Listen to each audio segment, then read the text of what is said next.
Saldico ipapapatay daw ni BBM kapag hindi sumunod sa kagustuhan nila. Naku po, grabe itong balitang ito mga banateros, mga kabiyaya.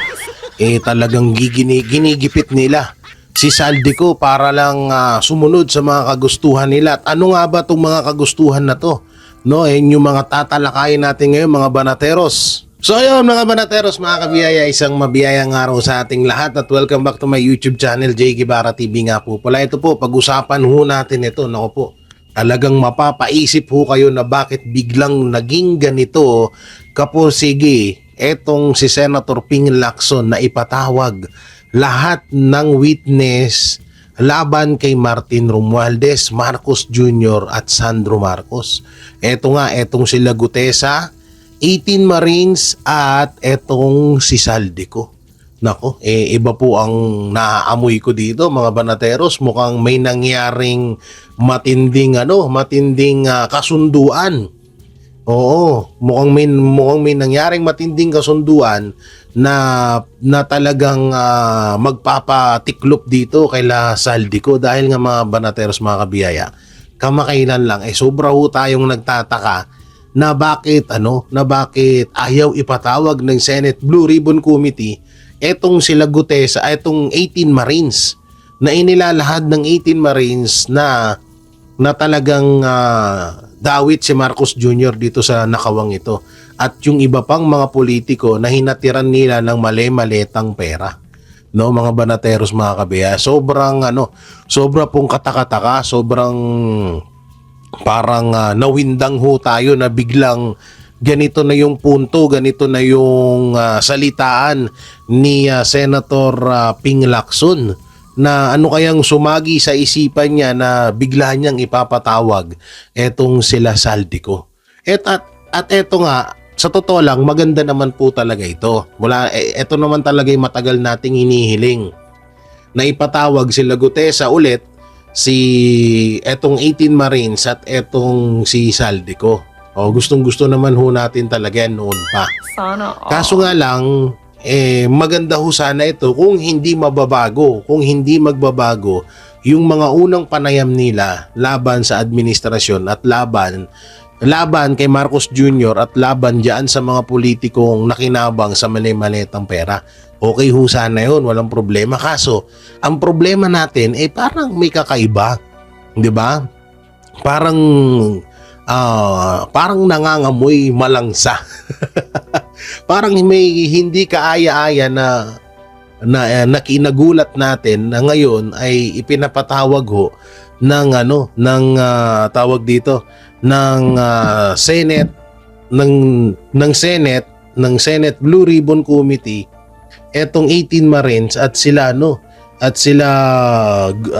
Gutesa at lalong-lalo na nga tong si Saldico. At eto nga ito ipaparinig ko sa inyo, baka sabihin nyo kasi tayo ay nagsisinungaling. Eto, panoorin natin. Na may uwi si dating Congressman Saldico sa Pilipinas, plano raw siyang imbitahan ng Senate Blue Ribbon Committee para tanungin ukol sa umano'y maanumalyang flood control project. Aba? Pero ang Kamara, maaaring ipaubaya na lang daw sa Ombudsman ang pag-imbestiga sa dating kasamahan. Aba? Para maiwasan ang conflict of interest.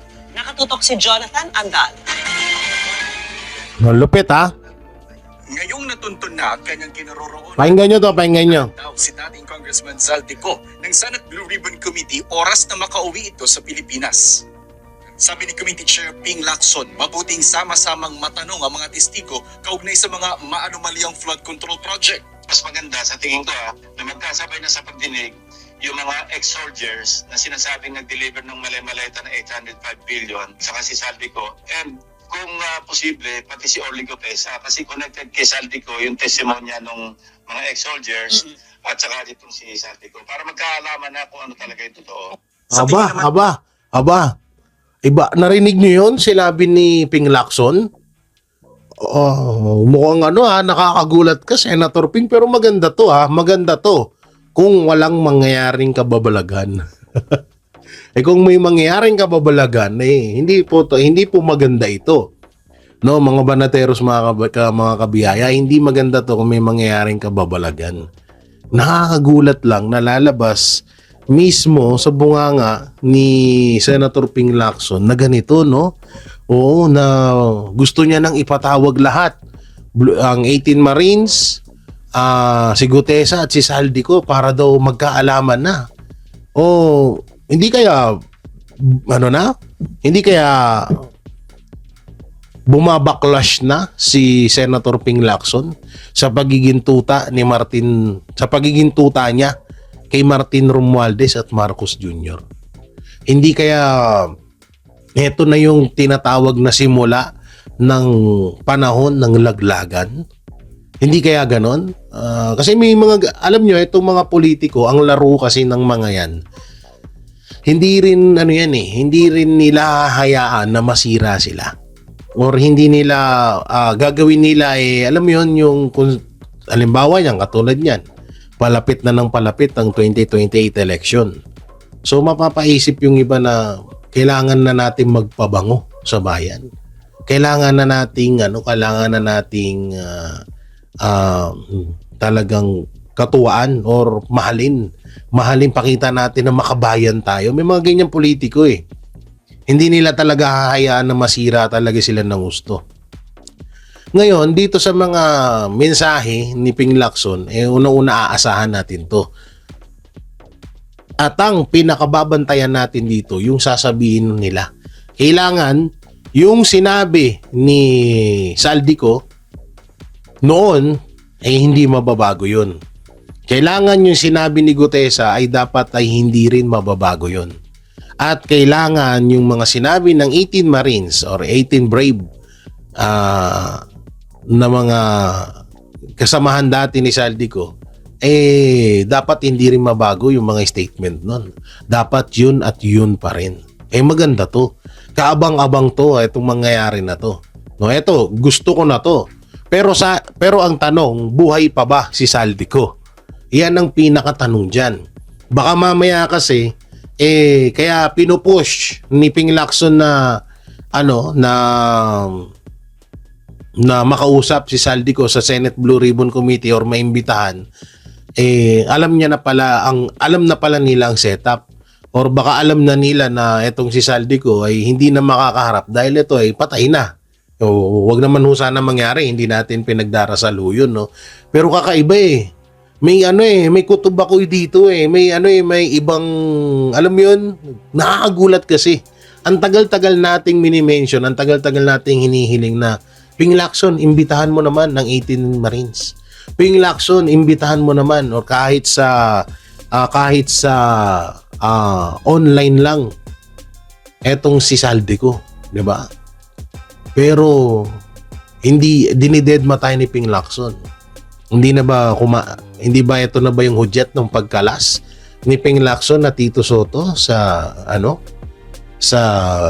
pagiging bataan niya bilang pagiging tuta nila kay Marcos Jr. O eto pa, may balita pa rito. Ni Bicol Sara Party List Congressman Terry Ridon, hindi na kailangang buhayin ang sinuspindi nilang hearing sa Kamara tungkol sa mga kickback sa mga maanomali at ghost flood. Iwas si Kokay Isa si Ridon sa mga chairman ng Tri-Committee na nagsagawa ng investigasyon. Mas mainam daw ipaubaya na lang ito sa ombudsman para maiwasan ang conflict of interest. Gayong dati Nako. Talaga tong si Kokay, alam nyo, kung aasa lang ang Kamara, kahit nga lang sa Senado kung aasa lang ho ang Senado, no? Kung aasa lang ho ang Senado sa ombudsman, putay na, walang kwenta po yan. Ako na nagsasabi sa inyo, walang kwenta, walang mangyayari dyan. Kung yung kaso, yung statement ng 18 Marines ni Gutesa at ni Saldico ay iaasa sa ombudsman para panagutin, para ganito ganyan, imbestigahan, walang kwenta yan. Tsaka ito ang pagkakalam ko, ang trabaho ng isang ombudsman ay panagutin yung mga politikong lumabag sa konstitusyon at napatunayang mga korap or mga kawatan. Hindi naman politiko si Gutesa. Hindi rin naman politiko ang 18 Marines. Si Saldico, oo. Ngayon, kung bumibigay na rin ba si Boying Remulla? Sabay-sabay na rin ba sila na kakalas na sa grupo ni BBM? Parang posible naman ata yun, no? Parang hindi ata kapani-paniwala yun, no? So marami pa rito, panoorin ba natin? Ang kasamahan sa Kamara, si Ko. We would hope that the Naku, si Ombudsman Kokey. will do the work of the ICI. Kasi nga, even if we Huwag na natin panoorin niya si Kokey kasi wala naman pong kwentang tao yan, no? Walang kwentang tao. Oo. So, grabe, no? Grabe itong grabe nitong talagang mga balita ngayon. Kahit ako parang hindi ako makapaniwala na sa wakas ay ang tagal-tagal nating inaantay na ipatawag ang 18 Marines ngayon na ipapatawag na ni Senator Ping Lacson. Ayun pala, dapat Senator Ping Lacson, dati mo pa sinabi sa amin yan na gusto mo palang sabay-sabay sila. Oo, hindi yung ang dami mong cheche-bureche, keso ganito, keso ganyan, keso ganito, 'di ba? Pero sana maayos.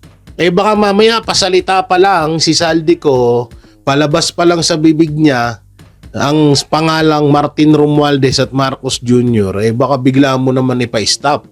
Bigla ka na naman mag-recess. Bigla ka naman mag 5 minutes suspension. Baka ganun wag ganun mabubwisit lalo kami sa'yo. At ito pa yung pag-usapan natin mga banateros. Grabe din to. Yung mga bataan or yung mga kongresistang kakampi ni Martin Romualdez sa Lakas CMD nagkalasan na.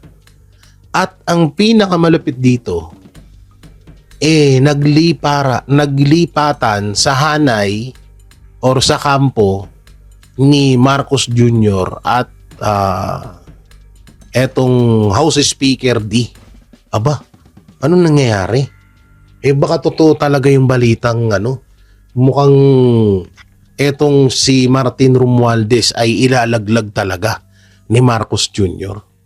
Mukhang si Martin Romualdez ang gagamitin na para bawasan ang galit ng taong bayan kay Marcos Jr. Hindi kaya ganon mga banateros? Kasi biruin mo oo nga, ito, kahit baka sabihin nyo po, tayo ay fake news. Hindi po tayo fake news, Nasa report po yan ng ibang mga network na nagkakalasan na po etong mga dating kasamahan ni Martin Romualdez sa party list na Lakas CMD. So bakit ganon? Ano nangyari? Ano na ang nangyayari sa kanila?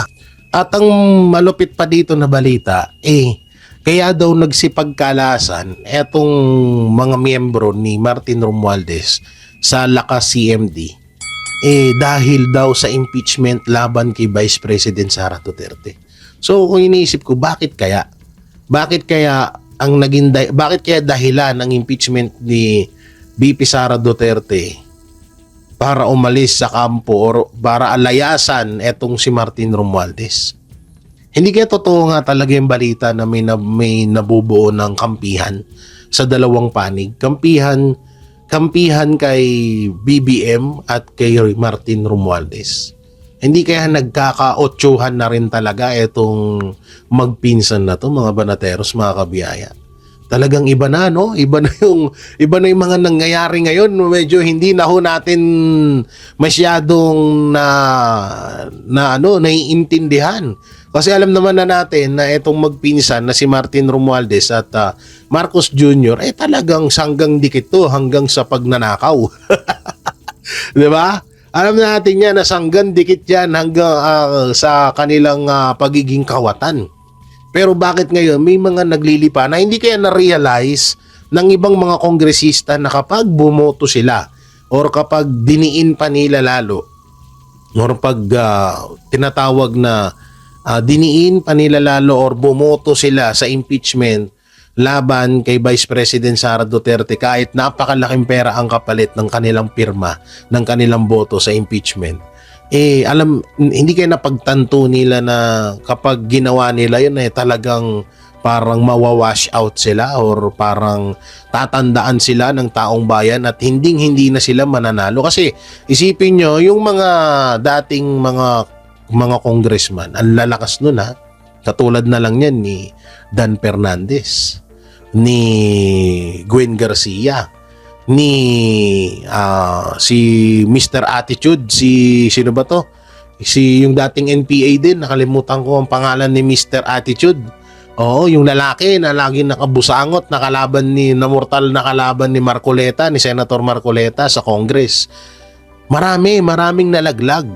Isa pa dyan, si Abante. Hindi naman nanalo yan eh. Ipinanalo lang ng Comelec yung hinayupak na yan. Hello? So, hindi kaya ganon? Hindi kaya na-realize na nila na wag nating kalabanin ng mga Duterte, yari tayo. Talagang mahal ng taong bayan yan. Pati tayo madedihado, pati yung pangarap natin na tumagal bilang mga kongresista at kung congressman, congresswoman sa mga distrito natin ay mauudlot. Katulad na lang yan, Kimbo, di ba? Nasa na si Kimbo, natalo si Kimbo.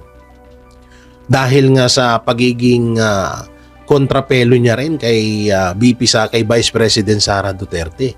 At hindi lang, maraming mga natalo na tumarantado sa mga Duterte, lalong-lalo na kay BP Sara Duterte at kay Tatay Digong.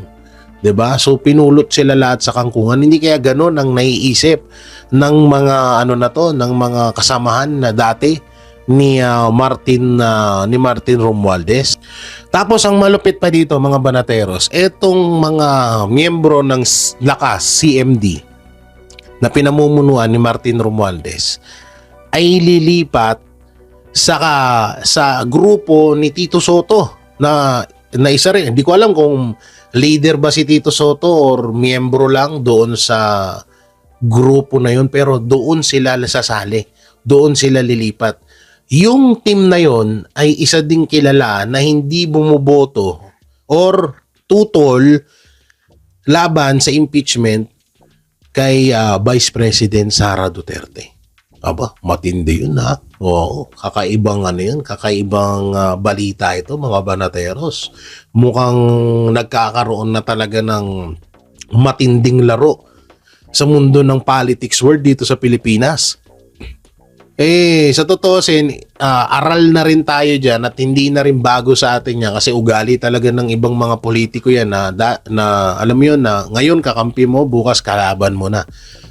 Alam naman natin, yung mga kongresista na sunod-sunuran kay Marcos Jr. ngayon, yung mga politikong sunod-sunuran sa Administrasyon Marcos, kay Martin Romualdez at kay Marcos Jr., yung iba dyan magbabaliktaran din. Kung si Pangulong Duterte nga nilaglag nila ikaw pa kaya? 'Di ba? Si Marcos pa kaya? 'Di ba? Halimbawa, for sample, example, si Ace Barber, 'di ba? Si Ace Barbers dating Duterte yan. Sinasabi niya pa na sana Tatay Digong ma-extend pang termino mo, ang ganda-ganda ng war on drug mo. 'Di ba? Putang ina, nung umupo ang administrasyong Marcos, anong nangyari? Bumalimbing ang putang ina. 'Di ba? Bumalimbing. Isa siya sa mga tumuligsa, isa siya sa mga kumontra or against to war on drugs ni Pangulong Duterte. Ganon kalupit, ganyang ka-plastic yung mga politiko na yan. Hindi ko nila lahat. Disclaimer po tayo, hindi ko nila lahat. May mga politikong ganyan. Ganyan ang diskarte nila. Katulad lang, sino ba yung balimbing na O katulad ng mga Remulla. Dati ang mga Remulla, pagkakatanda ko, nakadikit yan sa mga Aquino, sa mga Dilawan. Tapos, nung nanalo or sikat or popular etong si Binay, biglang nagliparan kay Binay. 'Di ba? Naging vice president pa noon si Binay. Popular si Binay noon. Isa sa mga parang malakas na kandidato nung panahon na 'yon.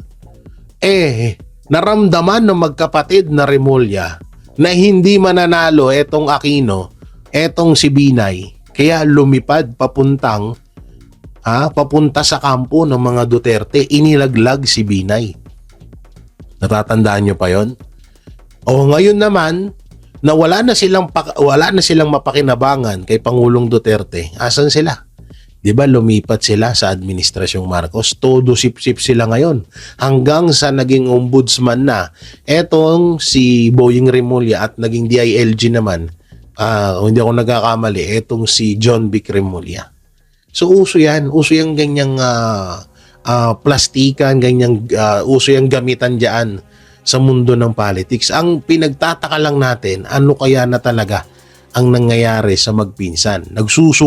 Nagsusungayan na ba sila? Nagsusuwagan na? Ano ba ang meron? 'Di ba? Parang iba na yung tema eh. Hindi kaya nararamdaman na ni Marcos Jr. na nalalapit na talaga ang pagbagsak niya at kailangan niya nang gamitin etong si Martin Romualdez para ipang-divert sa totoong issue na kinakaharap niya. Hindi kaya ganun. So mga banateros, paano ko ba nasabi na maaaring ipapatay or ipatumba na lang si Saldico ng administrasyon or nung mga taong or nung mga politikong idinawit niya rito sa flood control scam? Unang-una po kasi, wala pong extradition ang Pilipinas sa kung nasang bansa siya ngayon. Nakalimutan ko na eh. Comment nyo na lang dyan.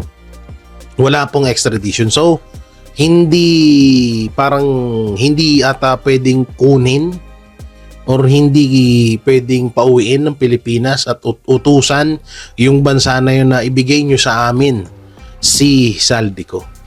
No, depende na lang siguro yung sa deportation. O papauwiin siya, expire na yung niya, yung passport niya, siguro ganun pwede. Pero yung passport kasi ni Saldico, ang pagkakaalam natin ay siya, tawag dito ay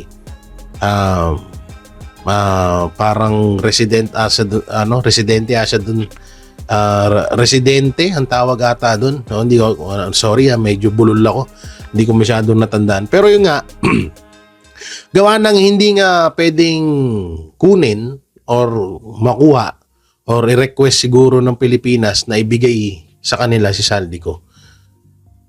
Ang malupit ngayon, eto nga, yung balitang baka ipatumba na lang si Saldico. No? Ipapatumba na lang siya para quits na, para wala nang lumabas galing sa bunganga niya or galing sa kanya at hindi niya na rin malalaglag etong mga to. Posibleng mangyari yun kasi kung iisipin nyo ngayon, may buhok pa ritong mahaba na kulay dilaw, punyeta na yan.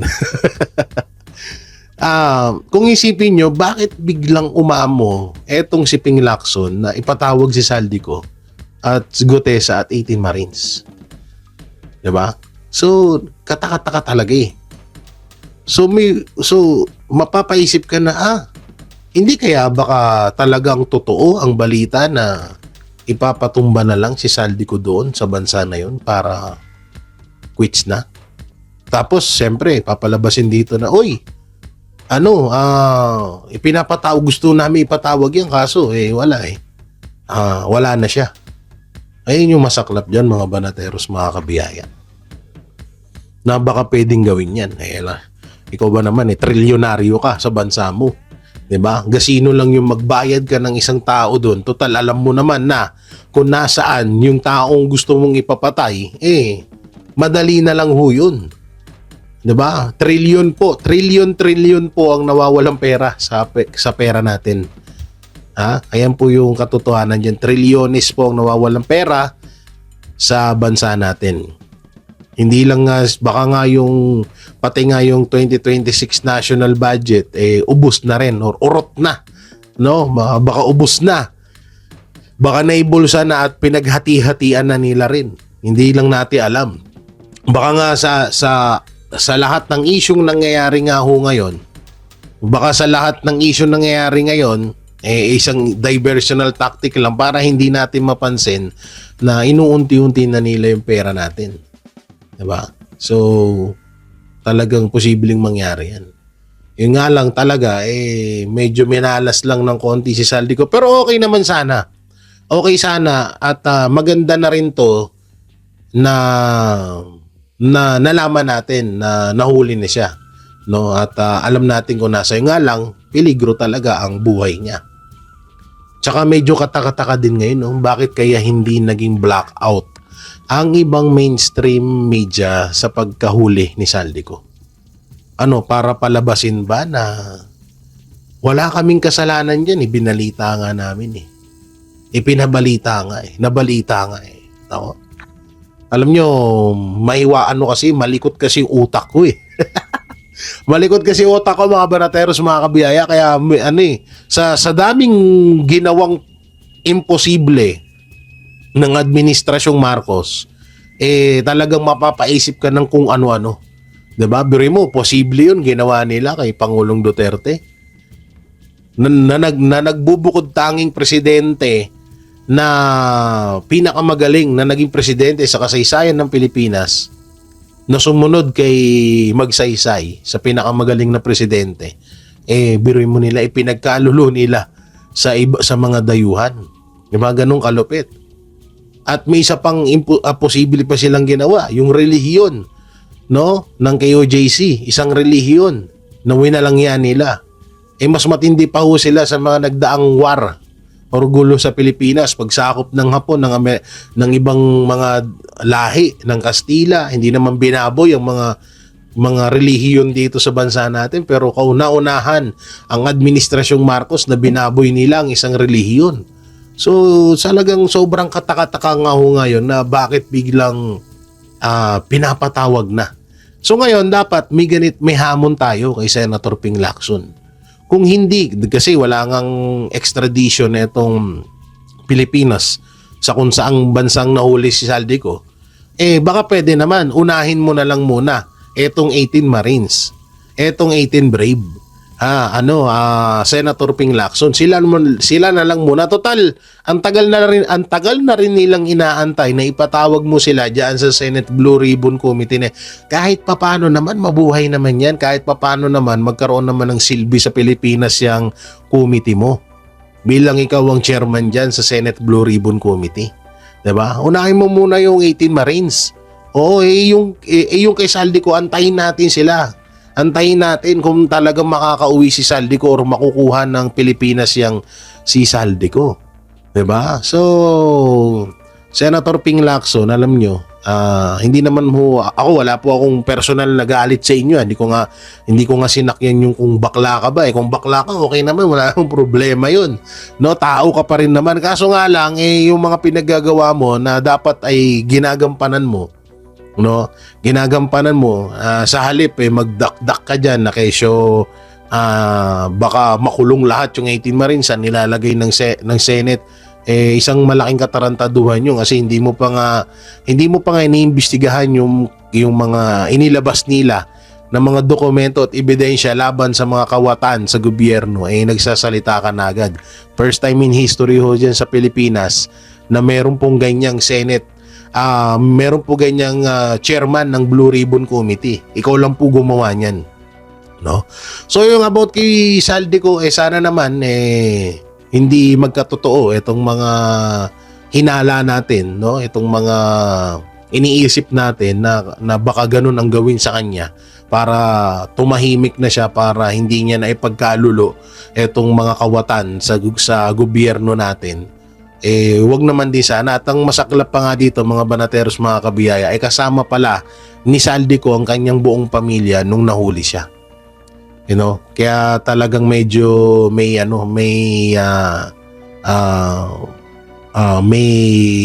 mapapaisip ka na medyo pangit talaga, no? At alam din naman natin kung anong kayang gawin, no, ng administrasyon.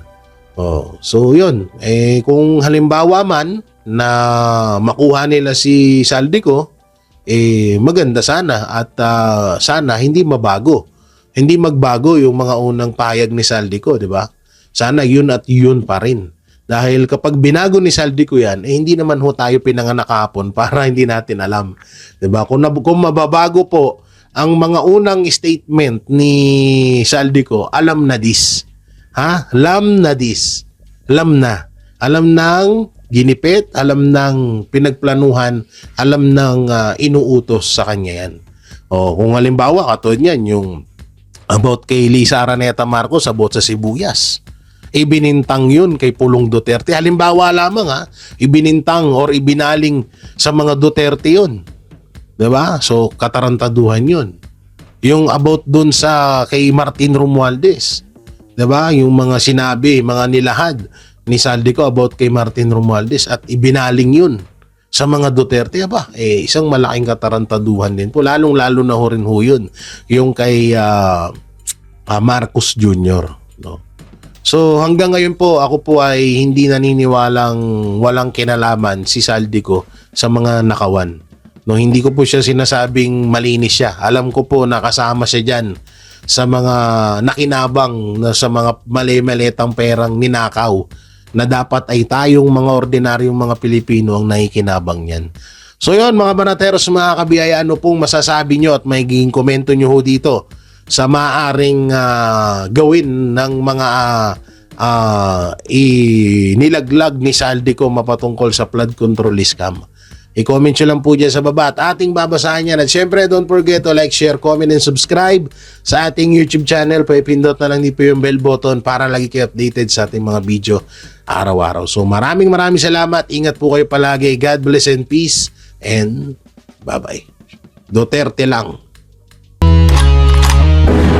Yan ang banatero, walang inuurungan. Pag tama palakpakan, pag mali ay babanatan. Yan ang banateros, boses ng ordinaryong Pilipino. Banateros ay walang makakaawan, walang inuurungan. Banatero